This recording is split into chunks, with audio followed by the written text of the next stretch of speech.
Hi, and I'm going to record. Then I just turn it into a podcast. Okay, hi. Hello, Nice. everyone. This is Meena Puri again from Ayurvedic Healing Center. I am delighted to have with me Vanessa Boody. She is a social worker in Ann Arbor. Her practice is she works with kids, teenagers, and adults, and her specialty is trauma. And that's also an interest of mine. So I wanted to have a conversation with her. The point of these conversations, which are going to be, I'm going to be doing more and more on my live, is really to destigmatize some of the words that actually, have traumatized us. No pun intended. But I wanted to, have the conversation open, because many times when we think about trauma, we think about a severe trauma. We think about, there's like there's a threat or something severe has happened, and those who are traumatized, they feel less than. They feel like I've been spoiled, something wrong has happened to me, something has been taken away from me. So there's that feeling of, for the fear of that, many people actually don't come forward because I don't want to admit that I've been traumatized. So in my practice and in my experience, I want to make these teachings available to everybody. In my opinion and work, and I don't think there's anyone. I haven't yet met a person who hasn't been traumatized, because I define trauma as something that we have not metabolized or digested. It's an experience that becomes part of the subconscious because we have not metabolized it. And we push it away because life moves too fast and we don't even have time to think about what happened. So what happens as we continue to go through our life, there's an agitation that comes up. There's a low-grade anxiety or a fear comes up. We begin to have these, mental issues, but we don't realize the result is because there's that undigested stuff that's toxic to the psyche, that's sitting waiting to be metabolized, because there's an energy that's wrapped around it. And when we metabolize it, the point is to free that energy so we feel free. So I wanted to, I met Vanessa at one of our Ann Arbor Wellness Coalition networking group, and I wanted to bring her on, and just so we can have a conversation about trauma. And I'm going to turn it over to, we're just going to chat. It's nothing formal. So Vanessa, why don't you go ahead and tell me again, first of all, welcome to this chat. Yes. It for so promptly. And by the way, everyone, Vanessa just called me. We were just having a chat, and I said, let's have this chat so other people can hear it. So we just decided to do Zoom.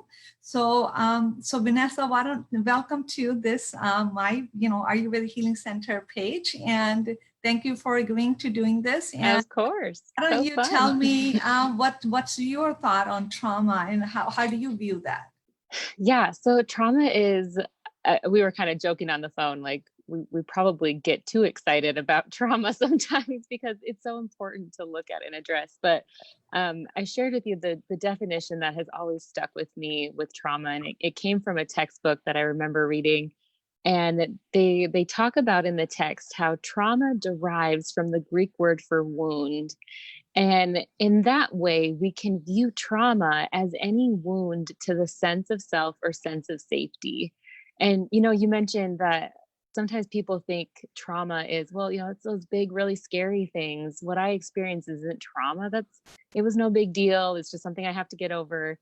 And when I work with people too, I often try to get them to think about how, yeah, maybe there are those, I call them like the capital T traumas. Maybe there are those big traumas that maybe you haven't necessarily experienced. But what about the little T traumas? What are some smaller things, smaller, tough stuff that you've gone through that, that has made an impact, that has been that wound that hurts and continues to hurt? I love that you said, like, a lot of that is stuff that we just have not fully digested.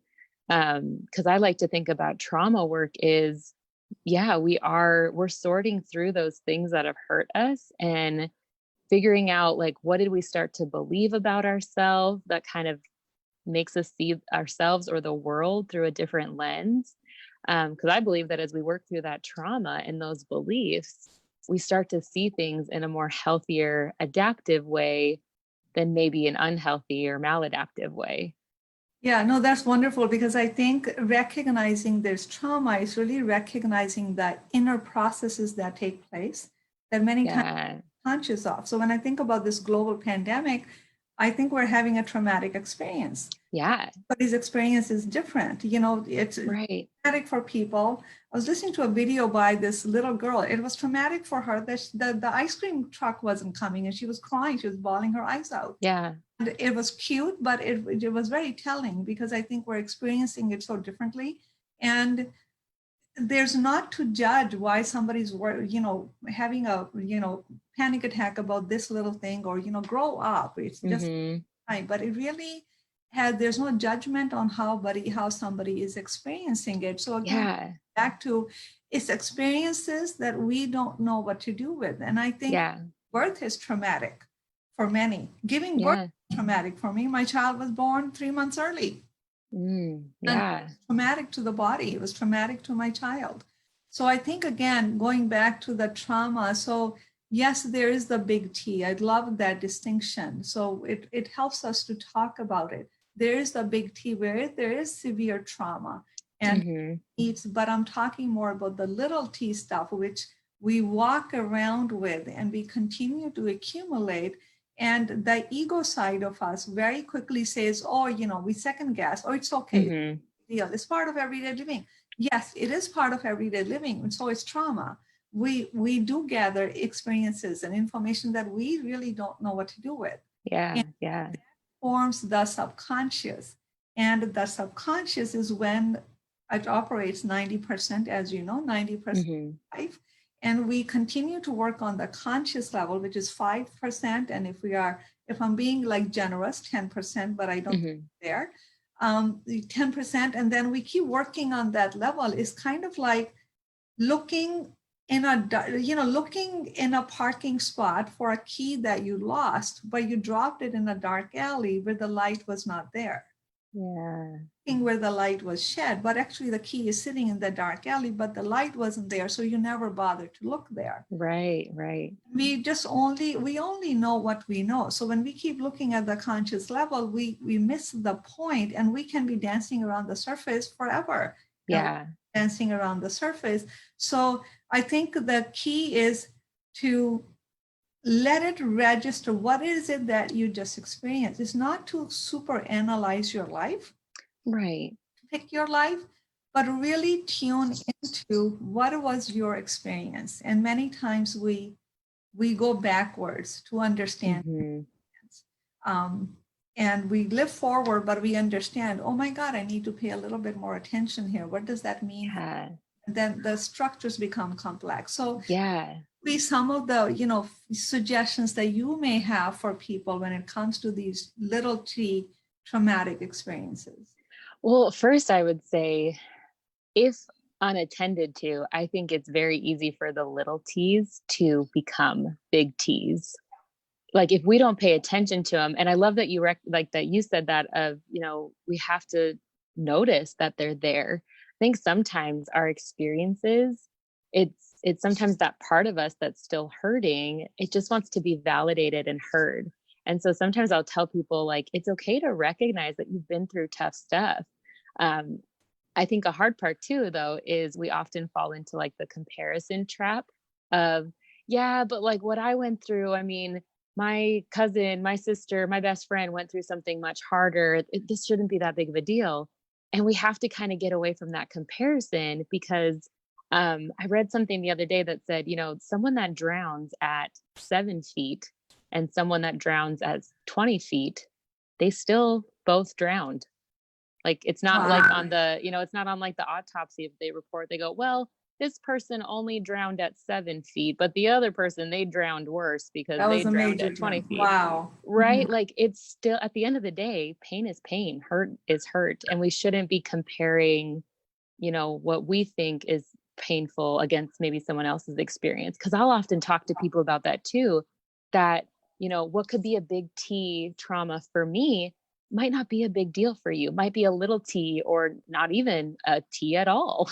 Mhm. or vice versa. It's all about how we see things and how we perceive those experiences. And like you said, like how we've digested those experiences.